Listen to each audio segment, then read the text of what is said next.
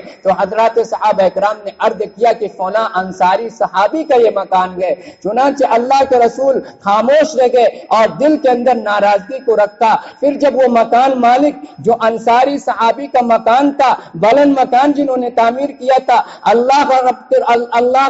اللہ کے محبوب پیغمبر کے دربار کے اندر حاضر ہوتے ہیں اور آپ نے سلام کیا تو جناب محمد رسول اللہ صلی اللہ علیہ وسلم نے ان کے سلام کا جواب تک نہیں دیا۔ انہوں نے بار بار سلام کیا لیکن جناب محمد رسول اللہ صلی اللہ علیہ وسلم نے ان صحابی رسول کے سلام کا جواب نہیں دیا، تو ان کو احساس ہو گیا کہ جناب محمد رسول اللہ صلی اللہ علیہ وسلم مجھ سے ناراض ہیں۔ تو انہوں نے دوسرے حضرات صحابہ اکرام سے پوچھا کہ آخر کیا ماجرا ہے کہ مجھ سے جناب محمد رسول اللہ صلی اللہ علیہ وسلم ناراض سے لگتے گئے، میں نے سلام کیا اور میں نے سلام کا جواب تک نہیں دیا۔ تو حضرات صحابہ اکرام نے عرض کیا کہ بات یہ ہے کہ جناب رسول اللہ صلی اللہ علیہ وسلم ہمارے